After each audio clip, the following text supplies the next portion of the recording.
નમસ્કાર વિદ્યાર્થી મિત્રો, કેમ છો? મારા વાલા વિદ્યાર્થી મિત્રો, હું અમિત પટેલ આપ સૌનું આ YouTube ચેનલ ઉપર હાર્દિક સ્વાગત કરું છું. વિદ્યાર્થી મિત્રો, આપણે ધોરણ 11 ની અંદર પ્રકરણ 2 માપન અને એકમ પદ્ધતિની અંદર જે કંઈ પણ વિગત હતી એ દરેક વસ્તુ આપણે એ તમને સમજાવીને આપણે એ પ્રકરણ પૂરું કર્યું હતું. એકદમ ફંડામેન્ટલી ચેપ્ટર છે. તમે 11મા ધોરણની અંદર આગળ પણ એનો ઉપયોગ કરશો, 12મા ધોરણની અંદર પણ એ દરેક વિગતનો ઉપયોગ આપણે આજે જે જોવાના છે એ આપણે ભૌતિક વિજ્ઞાનનું પ્રકરણ પહેલું જોવાના છે. ભૌતિક જગત, ફિઝિકલ વર્લ્ડ. એની અંદર તમને પરીક્ષાની અંદર એની અંદરથી MCQ તમને આવી શકે છે. ખૂબ જ ભૌતિક વિજ્ઞાનનો તમને રસપ્રદ અહીંયા અભ્યાસ એને લગતી ઘણી બધી રસપ્રદ વાતો અહીંયા તમને કરવામાં આવેલી છે. પાઠ્યપુસ્તક તમે વાંચશો એટલે તમને ખ્યાલ આવશે. આપણે એ પ્રકરણની શરૂઆત કરીએ છીએ. એની અંદર આપણે કઈ બાબતોનો અભ્યાસ કરવાનો છે એ દરેક વસ્તુ હું તમને અહીંયા સમજાવું છું. આની અંદર કોઈ પણ મેથેમેટિકલ વસ્તુ આવતી નથી. આખું થિયરિકલ બેઝ છે અને થિયરી જેવું પણ કંઈ નથી. માત્ર ઘણી બધી વિગતો જે આપણી જાણકારી માટે છે અને આપણા નોલેજની અંદર આપણે એનો વધારો કરી શકીએ છીએ અને એની અંદરથી પરીક્ષાની અંદર તમને MCQ બરાબર 1 કે 2 MCQ તમને આની અંદરથી પૂછી શકાય. એટલે આપણે ફર્સ્ટ ચેપ્ટરની વાત કરીએ છીએ. ચેપ્ટર 1 ભૌતિક જગત, ફિઝિકલ વર્લ્ડ. તો વિદ્યાર્થી મિત્રો, એક્ચ્યુઅલી ફર્સ્ટ ચેપ્ટર આપણે લાસ્ટની અંદર ચલાવીએ છીએ, પણ તમારી યુનિટ એક્ઝામની અંદર પહેલું ચેપ્ટર છે એટલે કેટલા દિવસની અંદર આપણું આ પ્રકરણ પતી જશે. નોર્મલી વસ્તુ છે એની અંદર ભૌતિક જગત. તો સૌપ્રથમ ભૌતિક વિજ્ઞાન શું છે? આપણે ભૌતિક વિજ્ઞાનની વાત કરીએ, ધોરણ 10 સુધી આપણે અભ્યાસ કરીએ છીએ ગુજરાત બોર્ડની અંદર, તો આપણે વિજ્ઞાન અને ટેકનોલોજી આપે છે અને 11મા ધોરણમાં એ જ વિજ્ઞાન અને ટેકનોલોજીની અંદર જે આપણે રસાયણ વિજ્ઞાન, ભૌતિક વિજ્ઞાન, જીવ વિજ્ઞાન એનો કમ્બાઈન અભ્યાસ જે કરતા હતા, હવે આપણે ઇન્ડિવિડ્યુઅલીનો અભ્યાસ કરીએ છીએ. વિજ્ઞાન એ વી પ્લસ જ્ઞાન એ સંધિ આપણે જે વાત કરવામાં આવે છે એ વી વત્તા જ્ઞાન જોઈન્ટ કરીએ તો આપણને વિજ્ઞાન મળે છે. તો એ વિજ્ઞાન શું છે? તો એક વિશિષ્ટ પ્રકારનું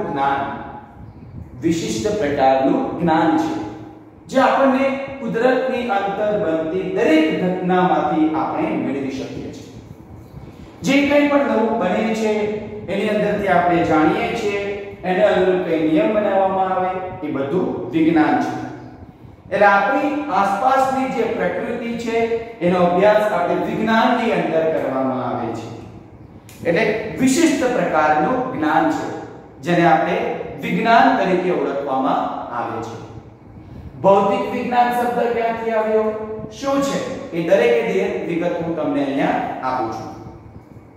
તો વિદ્યાર્થી મિત્રો, આપણે જો વાત કરવામાં આવે તો માનવી બરાબર એ તેની આસપાસની રહેલી માનવીની વાત કરવામાં આવે, આપણે કુદરતની અંદરની વાત કરવામાં આવે, એ સદાયથી તેની આસપાસ ફેલાયેલી બરાબર સમગ્ર વિશ્વની વાત કરવામાં આવે, એ સમગ્ર વિશ્વની એ બાબતમાં જાણવાની જિજ્ઞાસા રહેલી છે માણસની. હવે આપણને પણ ખબર છે નિયમિત રીતે દિવસ અને રાત થાય છે, નિયમિત રીતે, એ બદલાતું નથી. ઋતુઓ નિયમિત રીતે ચેન્જ થાય છે. દરિયામાં ભરતી ઓટ આવે છે. સૂર્યગ્રહણ ક્યારે થવાનું, ચંદ્રગ્રહણ ક્યારે થવાનું, આપણે આગલા વર્ષના કેલેન્ડર પણ જોવામાં આવે, દરેક વિગત આપણને અહીંયા જાણવા મળે છે.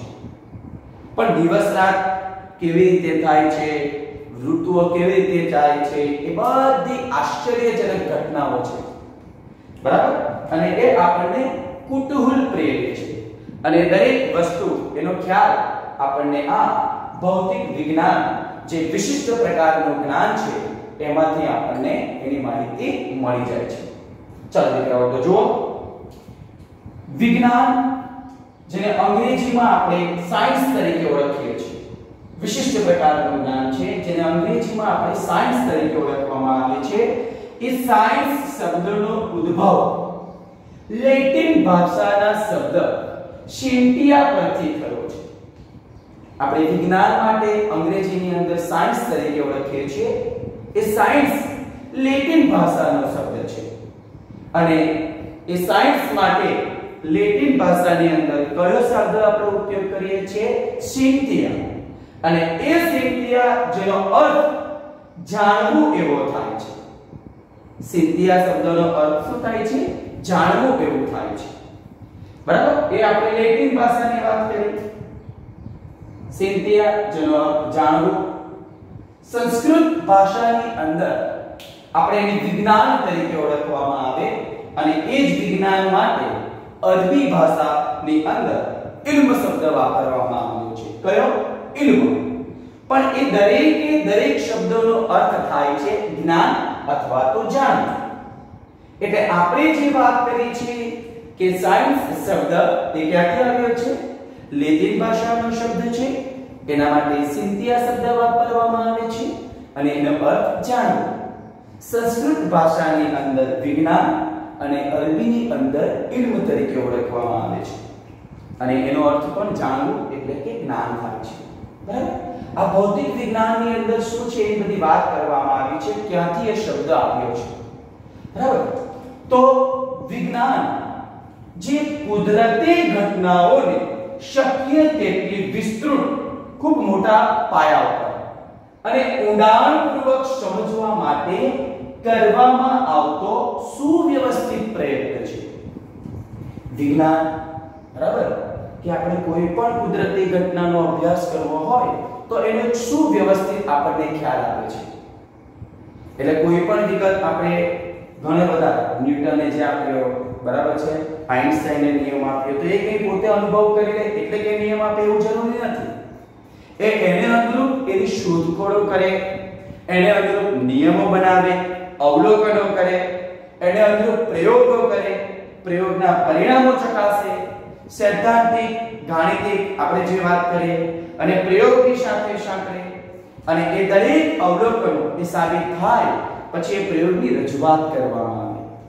એના ફાયદા, નકારાત્મક પાસાઓ, હકારાત્મક પાસાઓ એ દરેક અભ્યાસ કર્યા પછી એની અંદર રહેલી ખામીઓ, બરાબર, અને એના ફાયદાઓ જાણીને પછી એને ભૌતિક રીતે ચકાસીને, વિજ્ઞાનની અંદર ચકાસીને એ નિયમને સ્વરૂપે એને રજૂઆત કરવામાં આવે.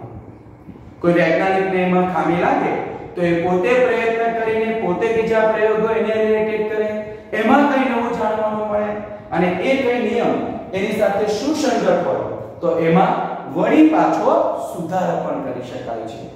ઘણા બધા વૈજ્ઞાનિકો પ્રયત્ન કર્યા છે, પોતે પોતાના નિયમો રજૂઆત કર્યા છે, એ નિયમોની વળી પાછી શોધખોળો થઈ, એમાં સુધારા પણ થયા છે. કેટલાકે જૂના નિયમો સુધારવા માટે પ્રયત્ન કર્યા, પણ એ જૂના નિયમ એકદમ સાચા પણ હોય. એટલે ભૌતિક વિજ્ઞાનની અંદર દરેક બાબતો પ્રયોગોને આધારે, એને અનુરૂપ એને મળતા કારણોને આધારે એનો સ્વીકાર કરવામાં આવે છે. એટલે જ એ કહેવામાં આવ્યું છે કે કુદરતી ઘટનાઓને શક્ય તેટલી વિસ્તૃત અને ઊંડાણપૂર્વક સમજવા માટે આપણે આ સુવ્યવસ્થિત પ્રયત્ન છે, જેમાં જ્ઞાનનો ઉપયોગ કરીને કુદરતી ઘટનામાં આપણે આગાહી, એનું નિયંત્રણ અને એને અનુરૂપ આપણે એને બદલવા માટેના પ્રયત્નો કરી શકાય છે. કે આજે આપણે વિજ્ઞાનની અંદર ટેકનોલોજી એટલી બધી આગળ છે કે આપણે એક ઘટના એવી દરિયાની અંદર, બરાબર, કે દાખલા તરીકે દરિયાની અંદર આપણે તોફાન આવવાનું હોય, પવનની અંદર વાવને કારણે વાવાઝોડું થવાનું હોય, તે દરેક વસ્તુની આગાહી કરીને એને અનુરૂપ સાવચેતીના પગલાં લેવામાં આવે છે. બરાબર છે? ચાલો પછી વિજ્ઞાન એટલે શું?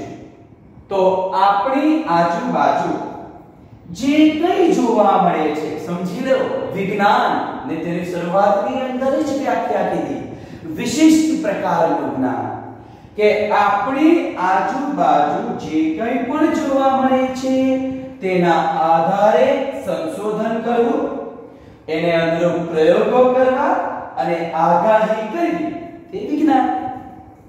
આપણી આસપાસ કંઈ પણ તમને લાગે કે ભાઈ તમે વિજ્ઞાનની અંદર તમે એની અંદર રુચિ ધરાવો છો અને એની અંદર સંશોધન કરવા માટે આપણે પ્રયોગ કરીએ, એના પરથી આગાહી કરીએ, એટલે એને વિજ્ઞાન તરીકે ઓળખવામાં આવે.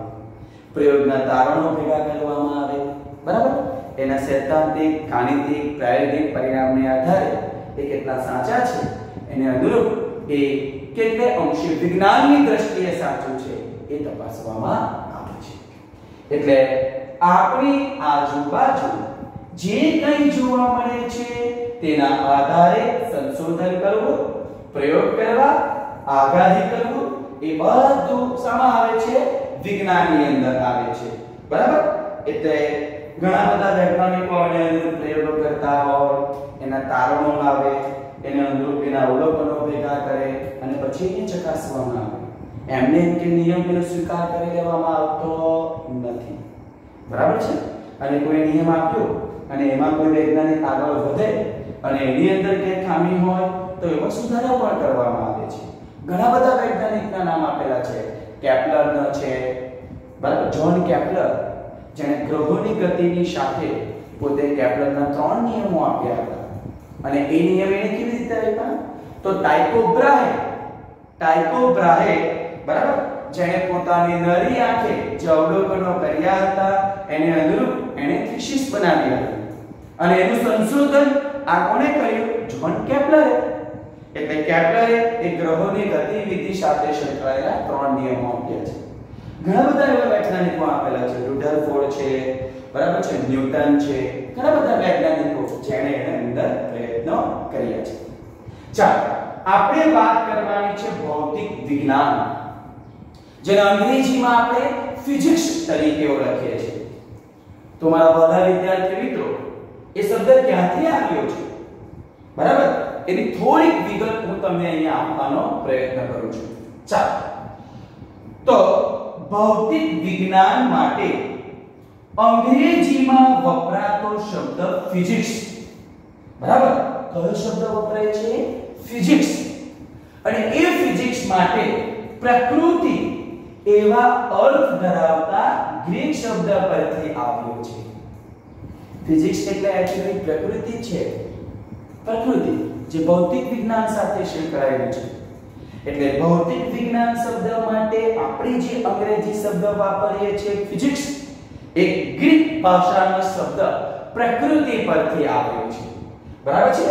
એટલે શબ્દ ફિઝિક્સ એ પ્રકૃતિ એવા અર્થ ધરાવતા ગ્રીક શબ્દ પરથી આવ્યો છે. આપણી સંસ્કૃત ભાષાની અંદર એના માટે વપરાયો છે ભૌતિકી અને એના પરથી આપણે આ ફિઝિક્સને શાના તરીકે ઓળખીએ છીએ? ભૌતિક વિજ્ઞાન શબ્દનો ઉપયોગ આપણે કરીએ છીએ. અને એ ભૌતિક વિજ્ઞાન કોને કહેવામાં આવે? તો કુદરતના મૂળભૂત નિયમોના અભ્યાસ તથા વિવિધ પ્રાકૃતિક ઘટનાઓમાં તેની અભિવ્યક્તિ રજૂ કરતા વિજ્ઞાનને આપણે દીકરાઓ શાના તરીકે ઓળખીએ છીએ? ભૌતિક વિજ્ઞાન. શું છે ભૌતિક વિજ્ઞાન? કે કુદરતના મૂળભૂત નિયમો. આપણે આ પ્રકરણની અંદર 4 મૂળભૂત બળોની વાત કરવાની છે. નિયમો ઘણા બધા છે, કુદરતના મૂળભૂત નિયમો પણ છે, મૂળભૂત બળો છે. એ 4 બળો જે હું તમને વિગત આપીશ: ગુરુત્વાકર્ષી બળ, વિદ્યુત ચુંબકીય બળ, સ્ટ્રોંગ ન્યુક્લિયસ બળ, વીક ન્યુક્લિયસ બળ, એનો અભ્યાસ આની અંદર કરવાનો છે. બીજું એ જ ભૌતિક વિજ્ઞાન જેને આપણે જુદી જુદી શાખાઓની અંદર વિભાજિત કર્યો છે. કે દાખલા તરીકે ભૌતિક વિજ્ઞાનની વાત કરવામાં આવે, યંત્રશાસ્ત્ર, મિકેનિક્સ, બરાબર છે, થર્મોડાયનેમિક્સ, ઓપ્ટિક્સ, ઘણી બધી ભૌતિક વિજ્ઞાનની શાખાઓ આવે છે. એની અંદર એને વિભાજિત કરવામાં આવે છે. તો હકીકતમાં ભૌતિક વિજ્ઞાન શું છે? તો કુદરતના મૂળભૂત નિયમોના અભ્યાસ, તેના વિવિધ પ્રાકૃતિક ઘટનાઓમાં તેની અભિવ્યક્તિ શું છે એ રજૂ કરતા વિજ્ઞાનને આપણે શાના તરીકે ઓળખીએ છીએ? ભૌતિક વિજ્ઞાન તરીકે ઓળખવામાં આવે. અને વિદ્યાર્થી મિત્રો, આ ભૌતિક વિજ્ઞાનની બે મુખ્ય વિચારધારાઓ છે અને આજ દિન સુધી એની અંદર પ્રયત્નો થઈ જ રહ્યા છે. એક છે એકીકરણ, યુનિફિકેશન, અને બીજું આવે છે ન્યુનીકરણ, રિડક્શનિઝમ. આ ભૌતિક વિજ્ઞાન આ બે મુખ્ય વિચારધારાઓ પર ચાલે છે. એકીકરણ, ભેગું કરવું, જેમ બને તેમ નાનું, અને બીજું આવે છે ન્યુનીકરણ. બરાબર? અને ઘણા વૈજ્ઞાનિકો એની અંદર પ્રયત્ન કર્યા છે, ઘણા બધાને એમાં સફળતા મળી છે. સિમ્પલ એક વાત કરું તો માઇકલ ફેરાડે, જેણે વિદ્યુત અને ચુંબકીય શાખાઓને ભેગું કરી વિદ્યુત ચુંબકીય શાખાનો ઉદ્ભવ કર્યો છે. ઘણા બધા વૈજ્ઞાનિકો દીકરાઓ કર્યા છે. આપણે દરેકની વાત કરવાની છે. ઓસ્ટ્રેટ, Michael Faraday, Sir Isaac Newton, ઘણા બધા વૈજ્ઞાનિકોએ પ્રયત્ન કર્યા છે. કેટલાકને આની અંદર સફળતા મળી છે, કેટલાક નિષ્ફળ પણ રહ્યા છે. તો વિદ્યાર્થી મિત્રો, આ ભૌતિક વિજ્ઞાન કઈ ભાષા માટે કયો શબ્દ વપરાય છે, ક્યાંથી ઉદ્ભવ્યો છે, એની અંદર શાનો અભ્યાસ થાય છે, એ દરેક વિગત મેં તમને અહીંયા વાત કરી છે. અને એને હું ચાર્ટ દ્વારા તમને થોડીક વિગત સમજાવવા માંગુ છું કે આપણું જે સમગ્ર વિશ્વ છે, સમગ્ર બ્રહ્માંડની વાત કરવામાં આવે, સમગ્ર વિશ્વની વાત કરવામાં આવે, તો એ હકીકતમાં દ્રવ્ય એટલે કે મેટર અને ઊર્જા એટલે કે એનર્જીનું બનેલું હોય છે. ઊર્જાની વાત કરવામાં આવે તો ઊર્જાને રિલેટેડ આપણી પાસે ઊર્જા સંરક્ષણનો નિયમ છે. ખ્યાલ છે ને?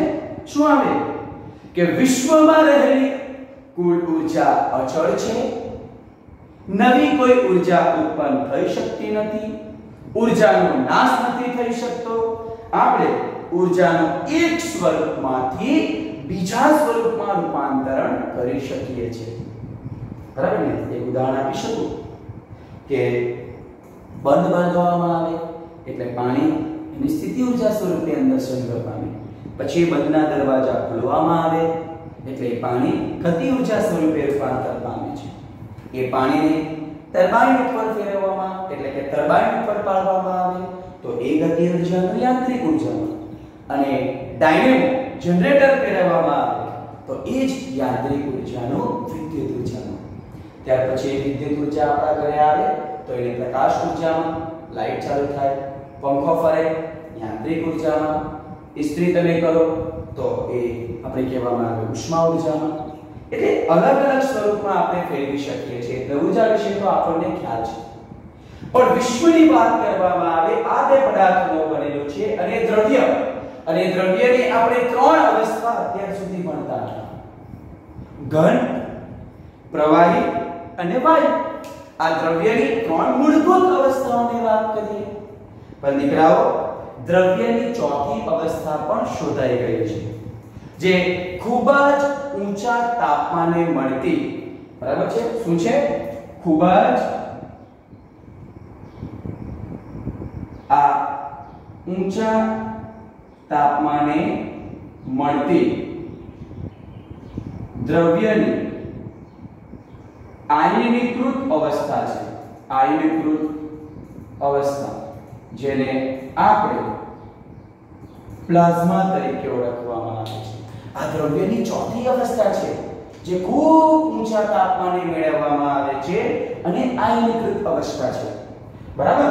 અને આપણે ખબર છે કે કોઈ પણ દ્રવ્યની વાત કરીએ, કોઈ પણ પદાર્થની વાત કરવામાં આવે, એ શાનો બનેલો હોય? અણુ, પરમાણુ, આયનોનો બનેલો હોય છે.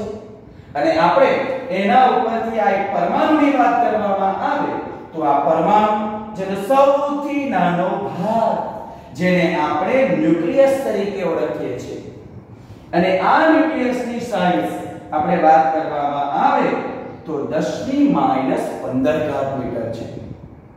અને એની ફરતે જે ઇલેક્ટ્રોન પરિભ્રમણ કરે છે એને અનુરૂપ આપણે પરમાણુની વાત કરવામાં આવે તો એ પરમાણુની સાઇઝ, એનું પરિમાણ એ 10⁻10 10 ઘાત મીટર મળે છે. એટલે સમગ્ર વિશ્વની વાત કરવામાં આવે એ દ્રવ્ય અને ઊર્જાનું બનેલું છે. અને દ્રવ્યનો અભ્યાસ આપણે આ રીતે કરી શકીએ છીએ. તો વિદ્યાર્થી મિત્રો, આની અંદર આપણે આટલી વિગત જોઈ. ત્યાર પછી આપણે જે અભ્યાસ કરવાનો છે એ ભૌતિક વિજ્ઞાનનું કાર્યક્ષેત્ર અને એની ઉત્તેજના. કાર્યક્ષેત્ર એ ભૌતિક વિજ્ઞાનની જુદી જુદી શાખાઓ પરથી આપણે મેળવી શકીએ છીએ. અને ખૂબ જ આપણે શું વાત કરીએ, જૂના જમાનાથી લઈને આજ દિન સુધી જે આપણે ટેકનોલોજીનો ઉપયોગ કરીને આપણે વિજ્ઞાન ક્ષેત્રે જે હરણફાળ ભળી છે, 16મી સદીથી આ ટેકનોલોજીની અંદર સુધારા થવા લાગ્યા છે. અને 20મી સદીની અંદર અને આજે આપણે 21મી સદીની વાત કરવામાં આવે તો આજે આપણે અવકાશ ક્ષેત્રે વિજ્ઞાનની અંદર જ આવે છે, ભૌતિક વિજ્ઞાનની અંદર આવે છે કે આજે આપણે પણ ભારત દેશ પણ એક વિજ્ઞાનની અંદર, ટેકનોલોજીની અંદર અવકાશ ક્ષેત્રે ખૂબ જ મોટી હરણફાળની અંદર આગળ છે. એટલે સમગ્ર વિશ્વની અંદર આપણા ભારત દેશનો પણ અવકાશ ક્ષેત્રે, સંશોધન ક્ષેત્રે, વિજ્ઞાન ક્ષેત્રે ખૂબ જ મોટું યોગદાન છે. આપણને પણ ખબર છે, આપણે દરેકે મૂવી બરાબર મંગળની આપણે વાત કરવામાં આવે બરાબર, તો એની અંદર મંગળ ગ્રહ ઉપર બરાબર સૌપ્રથમ જો કોઈ એવું ગ્રહ આપણે જે વાત કરવામાં આવે, ભારતે સૌપ્રથમ એક જ પ્રયત્ન અને હોલિવૂડની જે પિક્ચર બરાબર એની અંદર આપણે વાત કરીએ, હોલિવૂડની એક મૂવી બની 400 થી 450 કરોડની અંદર એક પ્રોજેક્ટ આખો પૂરો થયો હતો. તો એની અંદર આ વૈજ્ઞાનિક લોકો નવી ટેકનોલોજીનો ઉપયોગ કરે અને જેમ બને તેમ આ વસ્તુ આજે પણ ચાલે છે. એકીકરણ અને નિનંદીકરણ, આ બે આપણી વિચારધારાઓ છે. અને આપણે આ પ્રકરણની અંદર 4 મૂળભૂત બળોની વાત કરવાની છે. બરાબર, કુદરતની અંદર 4 મૂળભૂત બળો છે, એના અંદર ઘણા બધા બીજા બળો છે. 4 બળોની મેં વાત તમને કરી દીધી છે. તો દીકરાઓ, આ જે વિગત તમને અહીંયા આપવામાં આવી છે એ ભૌતિક વિજ્ઞાનને રિલેટેડ જે કંઈ પણ વિગત છે આની અંદર એકાદ માર્કનો MCQ તમને પૂછી શકાય છે. બરાબર, હવે આ જે વિગત તમને આપવામાં આવી છે શાંતિથી જોઈ લો. બરાબર, આ મુદ્દા લખેલા છે, તમારે નોંધી લેવાના. આટલી જ વિગત છે તમારી. બરાબર, બીજી જે આગળની વિગત છે તે હું તમને આપું છું. બરાબર, તે પહેલા આટલું જરા જોઈ લો.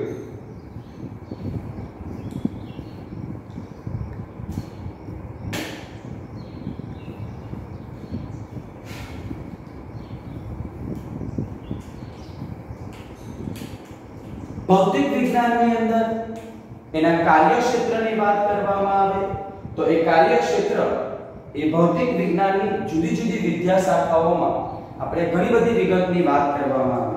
અને બીજું, વિજ્ઞાન એ ગતિશીલ છે. કોઈ પણ એક નિયમ કે કોઈ પણ એક બાબત બરાબર એની અંદર હંમેશા સુધારા વધારો થયા જ કરે છે. એટલે વિજ્ઞાન એ ગતિશીલ છે.